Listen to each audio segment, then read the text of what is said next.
Hello, peace and blessings. I'm Jovhannah, the Spiritual Love Healer. Welcome to my channel. Today I will be doing a collective love reading, which I like to call Spiritual Love Forecast, just to give you an idea of what you can expect when it comes to love and matters of the heart. So I like to use my energy oracle cards and then a tarot deck. So I'll grab my decks and we will get started with the reading. All right, so I went ahead and pulled the oracle cards and they're very interesting. So I tapped into the collective and just pulled the cards to see what's the energy surrounding love, matters of the heart, and relationships. And for what I'm seeing is that a lot of you have experienced a lot of pain and trauma in the past. So with the storm warning, you can see there's a tornado, the waves are just crashing, there's lightning coming down, and the structure has fallen apart. So this could have been like a toxic relationship, or just something came through and kind of leveled your emotions, your heart, or a relationship.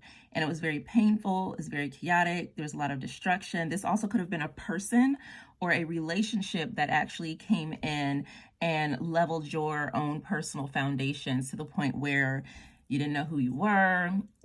It took you probably by surprise, and it devastated you. So in the traditional tarot, I would liken this card to the Tower card, which is kind of very similar with a structure falling apart, lightning. Sometimes there are waves or water crashing into a building. But that is like shit hitting the fan. So whatever this energy was, it was no good, and it led to heartbreak or heartache. And I believe these two cards came up in the last spiritual love forecast that I did. So you are still wounded from a past relationship. And I feel like this energy is not that you're being hurt right now. I feel like this is past energy and you are currently mending a broken heart, still experiencing sadness and grief, probably still afraid to really open up and allow yourself to experience love again, or put yourself out there for that potential. And it's interesting because I was having a conversation with a friend, and what I feel is that you are afraid that the next situation that you get into is going to be like this, because we've got 9, we've got 10, and then 9. So it's like you feel like if you open up again, you're going to go back into this.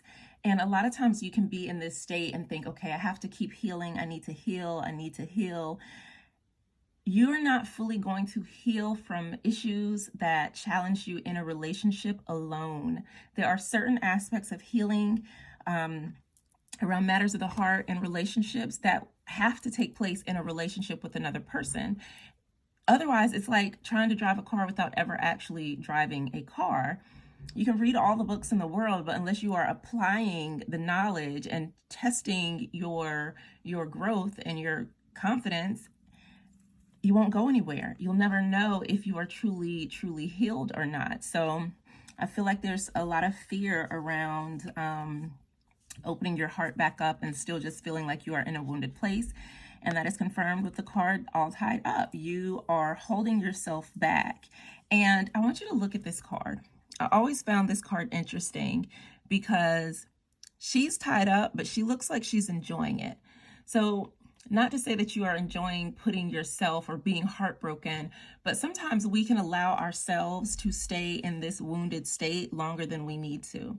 Like once you realize the past for what it was, you can actively then choose to move forward. But I feel like for a lot of you, you'd rather just stay still, and you're hoping for someone. This is giving me like come rescue me princess vibes, and you're hoping that someone is going to come in and just magically poof, everything's going to be okay. And that's not necessarily how it works. And if you look at this person, they don't look like they're hurting, right? She looks really nice. She's got her makeup on.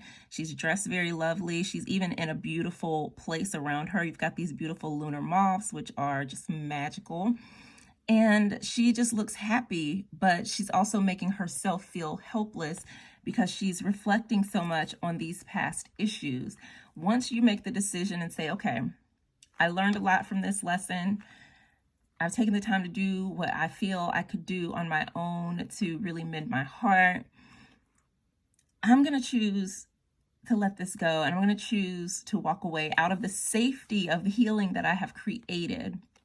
Because another thing that we can do in trying to heal from toxic relationships is put up amazing boundaries, right? Which is a beautiful thing because we need boundaries so that we don't fall into situations like this.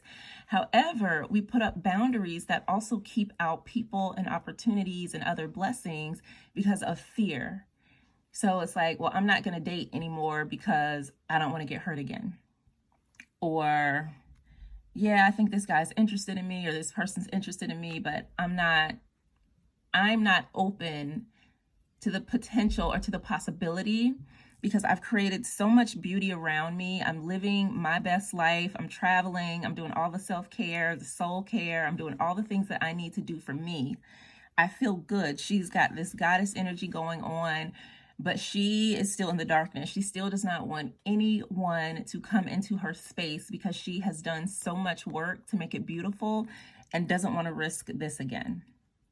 And that's what we're seeing in society as a whole. Like, a lot of women have done the work to heal from toxic connections, whether it's in friendships or the partnerships, and a lot of it is intimate partnerships, that they're like, you know what, I don't even want anybody to come into my space because it's not worth it. And so you just really want to honor that and there's nothing wrong with that. If you truly feel that you do not want to bring someone in your space, that's absolutely fine.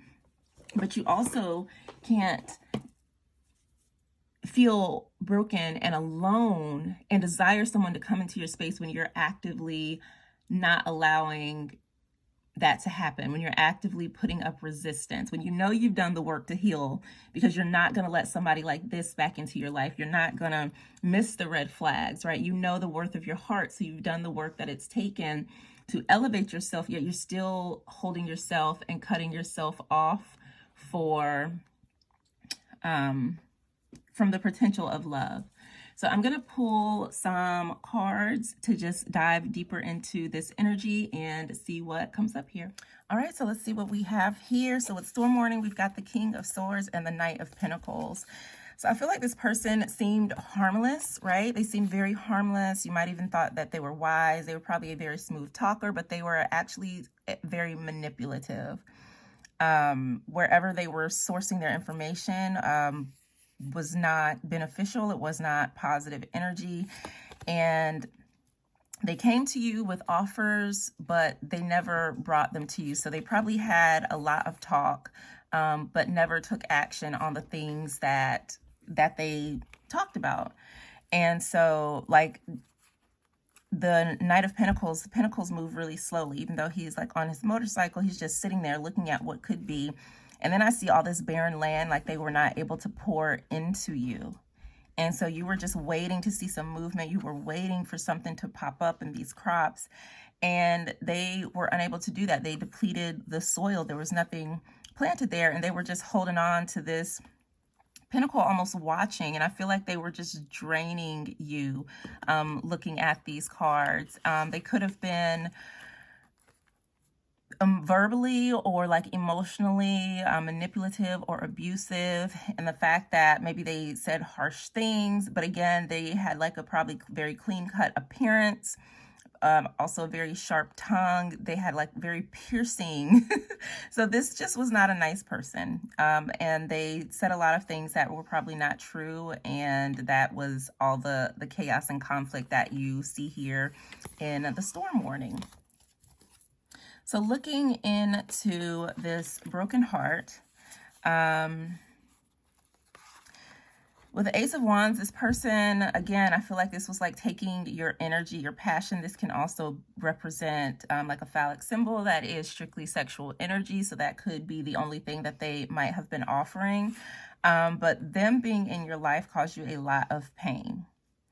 A lot of pain, but that we're seeing again with the Ten of Swords, like that is over. You can see the sun is coming out again. The darkness is fading. They took you through a metaphorical death, and there might have been even, again, what I like to call some love lessons, some spiritual wisdom or messages that you needed to learn, or that you did learn within this partnership, that allowed you to completely transform your view on yourself and on love and on life. hopefully in a positive way.